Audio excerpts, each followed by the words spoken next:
অনির্বাণ বাবু, মমতা বন্দ্যোপাধ্যায় বারবার স্টেজে দাঁড়িয়ে বলেছেন যে আমি বাংলায় কোনো জোটে নেই, দিল্লিতে ইন্ডি জোটের সঙ্গে রয়েছি। সেই ইন্ডি জোটেরই আরও এক সঙ্গী সমাজবাদী পার্টি। সেই সমাজবাদী পার্টির সালমান খুরশিদের ভাগ্নি এবং সমাজবাদী পার্টির নেত্রী, তিনি বলছেন একমাত্র উপায় বিজেপিকে হারানোর হচ্ছে ভোট জিহাদ। এই ভোট জিহাদের সঙ্গে আপনারা কতটা একমত এবং পশ্চিমবঙ্গেও কি এই ভোট জিহাদ হচ্ছে, সেইটাই আমার প্রশ্ন। এত বাইট দেখালেন মাননীয় প্রধানমন্ত্রী, যেখানে কংগ্রেসের ম্যানিফেস্টো নিয়ে সরাসরি মিথ্যা কথা বলছেন, মঙ্গলসূত্র কেড়ে নেবে, সম্পত্তি কেড়ে নেবে, এইসব কেড়ে নেবে যে বক্তব্যগুলো বলছেন, কেড়ে নিয়ে মুসলমানদের দিয়ে দেবে, এই ধরনের যে মিথ্যাচার করছেন সেই কথাগুলি আপনার সময় তো বলা হয়, আপনার সময় তো বলা হয়, কেন ডিস্টার্ব করছেন? হেরে যাবেন বুঝতে পারছেন বলে, হেরে যাবেন বুঝতে পারছেন বলে, হেরে যাবেন বুঝতে পারছেন বলা হচ্ছে। ঠিক আছে, অনির্বাণ থামতে বলুন, অসভ্যতা বলা থামাতে বলুন।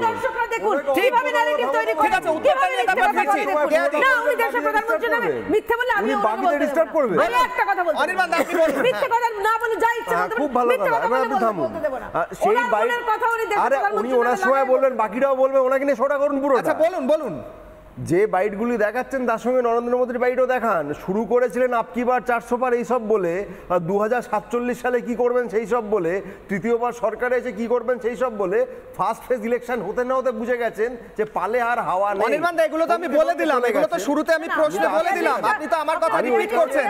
আমি আপনাকে অন্য প্রশ্ন করছি। এক মিনিট কেয়াদি, এখানে আসছি, এক মিনিট কেয়াদি, এক কাজ করুন না, চেয়ারটা ওনাকে ছেড়ে দিন না। এক মিনিট চেয়ারটা ওনাকে ছেড়ে দিন। অনির্বাণ দা, আমি একটা কথা বলি আপনাকে, আমি এই কথাগুলো বলেই কেয়াদিকে শুরু করলাম, প্রশ্ন করলাম এবং তিনি উত্তর দিলেন। আমি আপনার কাছে অন্য প্রশ্ন করলাম, আমি প্রশ্ন করলাম আপনার ইন্ডি জোটের সদস্য বলছেন ভোট জিহাদ, আপনারা কি এই ভোট জিহাদকে সমর্থন করেন এবং এই পশ্চিমবঙ্গেও কি ভোট জিহাদ চলছে এবং সেটা কি অনুপ্রবেশকারীদের মাধ্যমে চলছে কিনা, আমি এটা জিজ্ঞেস করলাম। এবার আপনি বলুন। অনুপ্রবেশকারী বলতে যদি আপনি বোঝান বেআইনি ভাবে যারা এসেছে, অনুপ্রবেশকারী বলতে তৃণমূল নেত্রী একজন বলেছিলেন বাংলাদেশের এখানে যারা আসছে তাদেরকে ভোটার আইডি কার্ড করিয়ে দেবেন, লিংকটা ভালো করতে পারে জাকির দাস, সেইরকম অনুপ্রবেশকারীর কথা বলছি, অর্থাৎ বাংলাদেশ থেকে আসা বেআইনি ভোটার। সংখ্যাটা কত? একজনও যদি হয় বেআইনি ভোটার, একজনও যদি বেআইনি ভোটার হয়, বলছেন ইলেকশন কমিশন বেআইনি ভাবে ভোটার তালিকা তৈরি করেছে, আইনজীবী একজনও যদি বেআইনি ভোটার হয়, যদি একজনও হয় তাহলে election commission, state election commission বলে একটি জিনিস আছে, না না লোকসভা স্টেট ইলেকশন কমিশন আমরা জানি। অনির্বাণ বাবু, আপনি তাহলে জানেন না। অনির্বাণ বাবু, আইনি মার কাছে যাবেন না, আমি আপনাকে ক্ষমা করছি, আপনি কি এই ভোট জিহাদকে সমর্থন করেন? আপনার অজ্ঞানতার জন্য আপনাকে ক্ষমা করলাম। লোকসভা ইলেকশনটা ক্ষমা করেছেন, আমি খুব হ্যাপি। আমি আপনার প্রশ্ন বলছি তো, সেন্ট্রাল ইলেকশন কমিশন লোকসভা করায়, আপনি কি ভোট জিহাদকে সমর্থন করেন? আমি তো বলছি সেন্ট্রাল ইলেকশন কমিশন করায় না, সবকিছুতে এটাই তো আমি বলছি, স্টেট ইলেকশন কমিশনের রোলটা উনি জানেন না, ভোটার নাম দলে ভোটার লিস্টে। আর আরেকটা কাজ করুন, চেয়ারটা বিজেপিকে ছেড়ে দিন।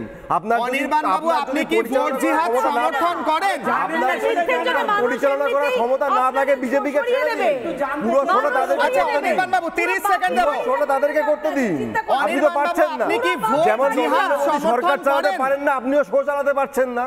অনির্বাণ বাবু, আপনি কি ভোট জিহাদ সমর্থন করেন এবং বাংলায় কি ভোট জিহাদ হচ্ছে? আপনি এই উত্তরটা দিচ্ছেন না। আরো দিলাম 30 সেকেন্ড দিলাম, অনির্বাণ বাবুকে 30 সেকেন্ড দিলাম। আপনি বললেন ভোট জিহাদ সমর্থন করেন কিনা, আপনি বললেন বেআইনি অনুপ্রবেশকারী, তাই তো? তার মাধ্যমে ভোট জিহাদ হচ্ছে কিনা প্রশ্ন করলাম। বেআইনি অনুপ্রবেশকারীদের ভোটার কে বানালো? 1 নম্বর প্রশ্ন, বেআইনি অনুপ্রবেশকারীদের ভোটার কে বানালো? ভোটার তালিকায় নাম কে তুললো? Central election commission. আবার পিছনে ছেড়ে দিন ওনাদেরকে, ওনাদেরকে চেয়ারে বসতে দিন না, আপনার উঠে পড়ুন, ওনাকে বসতে দিন। আরে ওনাকে বসতে দিন, ওনাদের হবে না এইভাবে, এইভাবে হবে না তো। আপনি কি সমর্থন করেন অনির্বাণ বাবু? বলছি তো, সেন্ট্রাল ইলেকশন কমিশনার যদি বেআইনি ভোটার তৈরি করে তাহলে সেটা ইলেকশন কমিশন তৈরি করুক, দেখুক। সেই প্রশ্নটা তৃণমূল উত্তর দিতে পারবে না, সভাপতি দিতে পারবে না। এইখানেই যে মাঠে ঘাটে যেতে হবে তো, কে করে ভোটার লিস্টে ছেড়ে দিন চেয়ারটা। আরে বিজেপিকে ছেড়ে দিন চেয়ারটা, কি দরকার? খুব সোজা একটা প্রশ্ন অনির্বাণ দা। আচ্ছা এক মিনিট, কেয়াদি আমি একটা খুব সোজা প্রশ্ন করছি। কেয়াদি আমি খুব সোজা একটা প্রশ্ন করছি ওনাকে, উনি ভোট জিহাদ বক্তব্য সমর্থন করেন হ্যাঁ কি না, উনি না বলতেই পারছেন বলবেন না। আরে উত্তরটা আমি বলুন না, আমি তো বলছি আপনি বলুন বলুন। সাইলেন্ট করুন। আচ্ছা ঠিক আছে, সাইলেন্ট করতে পারবেন। আচ্ছা ওনাকে বলতে দিন। কে উনি বলবেন বলছেন তো পারবেন না। কে উনি বলবেন বলছেন সঞ্চয় করতে পারছেন না। কে অডিওটা অন করতে হবে। বলুন বলুন। এখানে ভোট জিহাদ বলতে আপনি যেটা বললেন বেআইনি অনুপ্রবেশকারীরা ভোট দেবে, যদি তারা ভোট দিতে পারে তার দায় সরাসরি সেন্ট্রাল ইলেকশন কমিশনের। সেই সেন্ট্রাল ইলেকশন কমিশনারকে অ্যাপয়েন্ট করেছে কে? সরাসরি নরেন্দ্র মোদী নিজে। কারণ এখন আর অন্য কোনো বিরোধী দল বা জুডিশিয়ারি সেখানে কোনো রকম মেম্বার্স থাকে না, সরকার একপক্ষভাবে তারা নিয়োগ করে। অর্থাৎ আপনি প্রশ্নটা বিজেপিকে করুন যে যদি বেআইনি লোকজন ঢুকে ভোট দিয়ে থাকেন কিভাবে দিচ্ছেন, এক। দ্বিতীয়ত যে কটা বাইট আপনি দেখালেন সঙ্গে নরেন্দ্র মোদীর বাইটটাও দেখাবেন যে উনি একটি প্রধান বিরোধী দলের ম্যানিফেস্টো পড়তেও ঠিক করে পারেন না, তিনি সরকার চালাচ্ছেন, তিনি সরাসরি মিথ্যা কথা বলছেন মঞ্চে দাঁড়িয়ে, সাম্প্রদায়িক উস্কানি দিচ্ছেন। আপনারা বাজে কথা বলছেন, আপনারা বাজে কথা বলছেন। বলুন কংগ্রেসের ম্যানিফেস্টো কি আছে, বলুন কি আছে, বলুন কি আছে ম্যানিফেস্টোতে কি আছে বলতে পারবেন? মাননীয় নরেন্দ্র মোদী সাম্প্রদায়িক বিষাক্ত উস্কানি দিচ্ছে, সাম্প্রদায়িক বিষাক্ত উস্কানি দিচ্ছে। অনির্বাণদা নরেন্দ্র মোদী ভালো করে জানে হাসতে চলেছে। অনির্বাণদা আমি 1.5 মিনিট 2 মিনিট সময় দিলাম। আরে এক মিনিট কে দিই, এরাই বলে গেল তার মধ্যে তো এরাই বলে গেল। অনির্বাণদা আমি আপনাকে প্রশ্ন করলাম, আমি প্রশ্ন করলাম অনির্বাণদা যে আপনি ভোট জিহাদ মন্তব্য সমর্থন করেন কিনা, আপনি উত্তর দিলেন না। আমি দীপঙ্করদার কাছে আসবো। বেশ কেয়াদি, নরেন্দ্র মোদীর ওপর সোজাসুজি অভিযোগ উঠছে তিনি ভোটের শুরুতে যেভাবে প্রচার করা শুরু করেছিলেন সেই প্রচারে তিনি উন্নয়নের কথা বলছিলেন, ডেভেলপমেন্টের কথা বলছিলেন, হঠাৎ করে তিনি সাম্প্রদায়িক বিভাজনের কথা বলতে আরম্ভ করলেন। কেন? তিনি কি বিজেপি হেরে যাবে সেই বুঝেই কাজ করছেন? এটা অভিযোগ। বলুন। দেখুন, নরেন্দ্র মোদীর অন্তত বিভাজন রাজনীতি নিয়ে ভোটে জিততে হবে না। 2024-এর নির্বাচনের ফলাফল ইতিমধ্যেই মানুষ তাদের মনে চিন্তা করে নিয়েছেন, তারা একেবারেই জেনে নিয়েছেন, মেনে নিয়েছেন এবং তারা সিদ্ধান্ত নিয়ে নিয়েছেন যে আব কি বার 400 পার হবে। নরেন্দ্র মোদীকে তৃতীয়বারের জন্য এই দেশের প্রধানমন্ত্রী হিসেবে দেখতে সারা দেশ বদ্ধপরিকর। খালি কিছু টুকরে টুকরে গ্যাং এবং তাদের যারা সমব্যথী তাদের মনে ওই ব্যথাটা জাগছে। কিভাবে নরেন্দ্র মোদীকে আটকানো যাবে? আপনি যে প্রসঙ্গটা আনলেন প্রথমে সেটা নিয়ে বলি।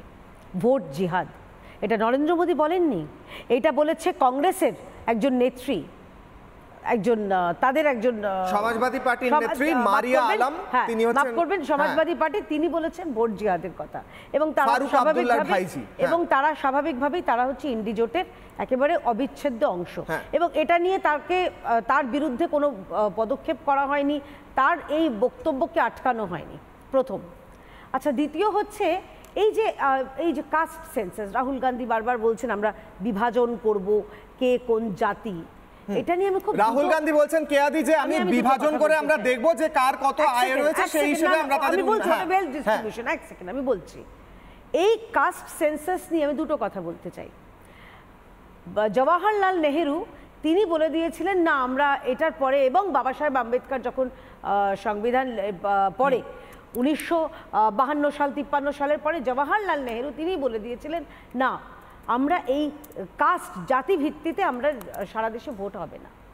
আমার মনে পড়ে যাচ্ছে ইন্দিরা গান্ধীর সে বিখ্যাত উক্তি, না জাত পর না পাত পর মোহর লাগেগি হাত পর, এটা বলেছিলেন ইন্দিরা গান্ধী। এবং তার সুপুত্র রাজীব গান্ধী তিনিও বলেছিলেন যে এই কাস্ট পলিটিক্সকে ভোট পলিটিক্সের মধ্যে, ইলেকটোরাল পলিটিক্সকে মধ্যে আনবেন না। তাহলে আজ রাহুল গান্ধী তার কি এত দায় পড়ল?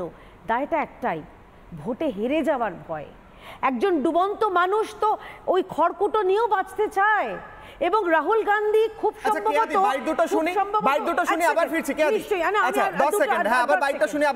আচ্ছা এই যখন ইউপিএ সরকারের শেষের দিকে কাস্ট সেন্সাস, আপনি কিছুদিন আগে একটা ইন্টারভিউ ভাইরাল হয়েছিল, একজন জিজ্ঞাসা করছেন বর্তমানে কংগ্রেসের সভাপতিকে মল্লিকার্জুন খাড়গেকে যে আপনারা তখন সেটাকে আপনাদের হাতে তো এসেছিল জাতিগত যে সমীক্ষা, আপনারা সেটাকে এক্সপোজ করলেন না কেন বা পাবলিশ করলেন না কেন?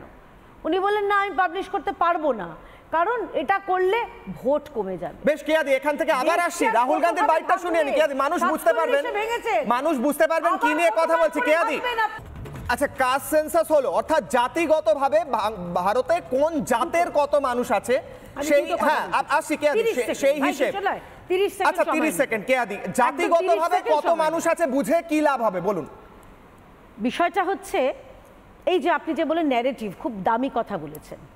এই যে ন্যারেটিভটা সেট করতে চায় এই কারণেই, এই যে এতদিন আগে রোহিত ভেমুলা নিয়ে এরা সব এত বড় বড় কথা বললেন, এখানেও যারা রয়েছেন বিদ্বজ্জনেরা তারা রোহিত ভেমুলা নিয়ে চোখের জল তারা ভাসালেন।